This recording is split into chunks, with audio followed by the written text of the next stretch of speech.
Hey, what's going on everybody? My name is Zach and thanks for tuning back into the channel. Today what I have for you guys is another Red Dead Redemption 2 video. Now I have another video I want to make on the Vulture article that was released a couple days ago detailing, the 500,000 lines of dialogue in Red Dead Redemption 2's story. The story being 60 hours long with 5 hours cut from the game, 2,200 days of motion capture work, and also a 2,000 page main story script. There were also Red Dead Online details teased in this by Harold Goldberg, who is the writer. At the end of Harold Goldberg's article, he had to say the following: Rockstar might do another Red Dead game if this one does well enough and we think we have other interesting things to say, but for now his focus is on this game's multiplayer mode, which will debut in November, for which scenes are still being written even as they are being shot in Rockstar's motion capture studios. Dan also says we want it to be as robust as Grand Theft Auto Online once it's found its feet creatively. So first off, Harold Goldberg reported that Dan Houser hinted at an interest of making Red Dead Redemption 3 if Red Dead Redemption 2 does well and they have other interesting things to say. Now typically if a game does well and developers still have room to play around in it, they'll make another game. Just look at Black Ops 4.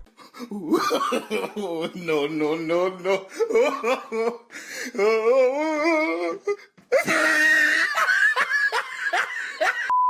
But we're here to talk about Red Dead Online. That was just something I wanted to mention. It wasn't, super substantial to make a video on, but we know that Rockstar is at least open towards a Red Dead Redemption 3 if the time is right and they make enough money, like most games. So back to Red Dead Online. Dan Houser says that they're still in the process of writing scenes for the multiplayer mode. Now this means a few things. Now, when I was collecting my thoughts here, on the second point, I went off on a huge tangent, so stay with me here. But the first point I want to bring up is that the online mode is not as developed as I thought it would be by this point. But don't worry, because this is actually great news and I'm going to explain why. So anyway, motion capture work for the multiplayer cutscenes have already been completed, but there's still more work to do with motion capture. And pretty much what we can gather from this is that there's still a lot of work on the multiplayer mode in general to be done, because these scenes probably take just as much time as scenes in Red Dead Redemption 2's story, and Rockstar wants to make sure their finalized versions are as good as they can get. Now number two, this reinforces the word beta in connection with the Red Dead Online beta. When it was announced September 19th, I immediately thought of Fortnite, and the reason for that is Fortnite is still in beta as well. Fortnite Battle Royale is updated constantly, usually receiving one big update per week with new cosmetic items or sometimes new weapons added to the game twice a week. Games that aren't considered in beta can't update their game as much because the process becomes longer and more expensive. If the game is in beta, it allows for more updates because it's easier to get an update out. For a game like Fortnite,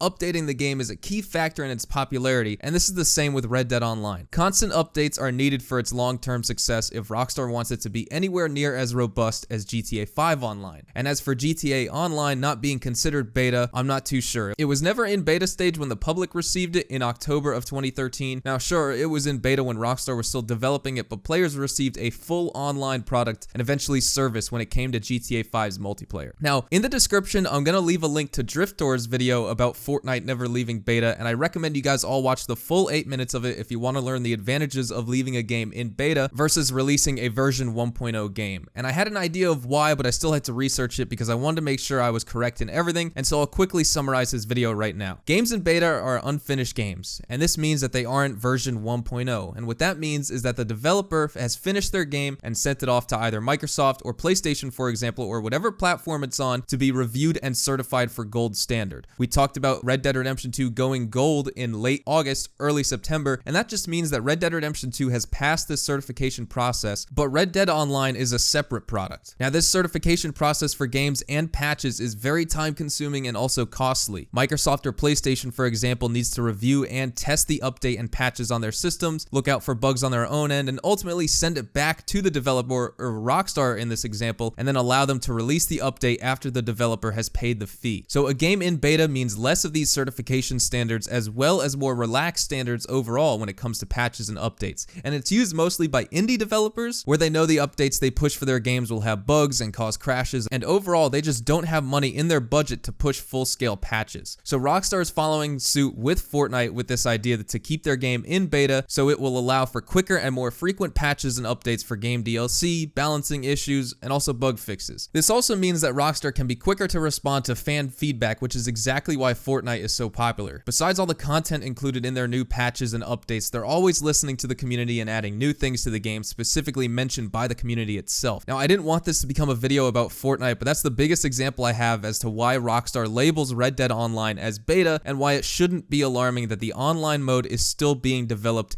as described by Harold Goldberg in this Vulture article. And the reason for that is Red Dead Online will most likely see lots of frequent updates, just like GTA 5 with large full-scale patches a few months in between each other, but with also lots of hot fixes perhaps as frequently as a couple times a week, just like Fortnite, which is great for providing fans with new content to look forward to. So let me know your guys' thoughts and opinions on Red Dead Online if you're excited for it and all the new updates that could be coming. That wraps up what I want to talk about in today's video. Let me know what you guys think down in the comments about Red Dead Online. Like I said, I didn't want to compare it so much to Fortnite because they are fundamentally different games, but in terms of the updates that Rockstar wants to add to Red Dead Online to make it as robust as GTA Online, it's a good idea that they're following Fortnite with this example and keeping Red Dead Online in quote-unquote beta stage for as long as they possibly can, and perhaps it won't ever leave beta just like Fortnite so it can dodge these certification issues. If you guys want to see another video on this so I can explain it further, let me know down in the comments as well. I hope this was clear enough to you guys, but thank you so much for watching. Thank you so much for all the support, and welcome to all the new subscribers recently. For now, drop a like if you guys enjoyed and found today's video helpful and the information helpful as well. Subscribe if you guys are new to the channel, and check out my Red Dead Redemption 2 playlist down in the description. And don't forget, if you want to win an Ultimate Edition copy of Red Dead Redemption 2, then be sure to enter my giveaway. I have a lot of new donators actually donating more copies into this giveaway, including Tim Heldreth. So we're going to be giving away 2 extra copies for a total of 4 right now. The links and rules are down in the description. And also, please follow me on Twitter at HazardousHDTV so I can talk with you guys in real time over on there. I tweet out when all my videos are going live so you can be the first ones to watch. I hope you guys all have a fantastic day, and I'll catch you guys in the next Red Dead Redemption 2 video.